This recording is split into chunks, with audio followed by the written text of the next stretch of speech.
So today we're going to try something I've never tried or really seen done, and that is we are going to try to smoke a chicken on a Kamado the same way you would on a drum. So right now, especially in the land of competition barbecue, drums are kind of the hot thing. They've been around for a while, but they're all over the place now. And the thing people love about them is they say that you can't replicate that grease dripping on hot coals flavor anywhere else.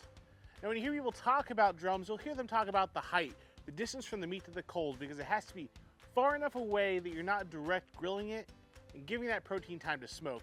And a lot of times they'll say about 17-ish inches. I'm here to tell you, I think we can pull this off on our char-griller Akorn Auto Kamado. So let's go ahead and get this cooker fired up with some B&B oak lump charcoal and let it come up to 300 while we prepare our chicken. Now what we're going to use today is kind of a smaller chicken. This bird probably weighs in the 4-pound range, and I needed it to be smaller for this first experiment because I wasn't sure how much space I actually had. This is going to be a super simple chicken cook. All we're going to do is spatchcock this bird using some poultry shears. We're going to go down one side of the spine, turn around, and come right back down the other side. Now, if you're really into butchery, you could take the keel bone out of the breast of this chicken and it'll flatten right out for you. But if you're like me and you're not quite that good with it, just go ahead and give it the old CPR move, and that bird will flatten right out. Now, to season this up, we're just going to keep this extra simple today because I want to see if that grease dripping flavor is really there. So we're just going to hit it with one of my favorite, what I like to call white seasonings. There's all-purpose seasonings. That's Cosmos Q Texas beef. I absolutely love this. I love how fine it is. It's got all those flavors you want. It's got salt, herbs, pepper. It's got some sugar in it too, actually, to balance it out. It's a great rub, and we are going to go liberally across both the back and the front of this bird today. Now, if you haven't figured it out yet, how we're going to pull this off on our Akorn is we're going to use that expansion rack. So the way we've got our Akorn set up is the grate, no smoking stone, the expansion rack, and our chicken is going to go right on that expansion rack. Now, one thing a drum smoker has that a Kamado doesn't is it moves way more air. The thing about a Kamado, though, is because of the dome shape, the higher up you go in it, theoretically the hotter it should be. So that's why I wanted to start at 300 today. I wasn't sure if that would be too much or too little, but it seems like a good starting point. So with our bird on, a temperature probe in the breast, because I have no idea how long this is going to take, we're going to close the lid down and just let it cook. As we're cooking, you'll notice we didn't put any wood in this fire. So all this smoke you see right here is purely from that chicken fat melting and dripping on those coals. Now we're going to take this bird up to 165 today.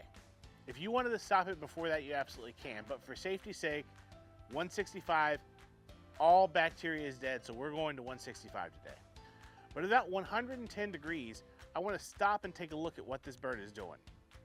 I need to know if we're getting too dark, if anything bad is happening, or if we're not dark enough. And sure enough, the top of this bird looks like it could use a little bit more browning. So because I have it on hand, I'm going to take some Parquet spray butter.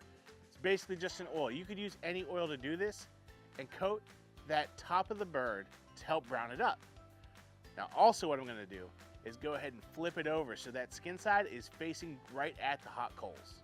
And as we get a look at the backside, it's nice and brown. That's exactly what we want. So hopefully in these last 50 degrees, we'll get that on our top side. And in really just 20 more minutes, we're there at 165. And a look at the top of this bird looks fantastic. Admittedly, we could have got it a little bit more brown, but I have no problems with how this looks for the first go at it. But now it's the real test. Let's see how juicy this bird is, how those flavors come through. Now you could do a lot with this. You could shred it up right off the bone, which is what I do a lot of times. But for today's video, for sake, let's go ahead and take this apart, starting at the quarters. And then we'll go ahead and take the breasts off.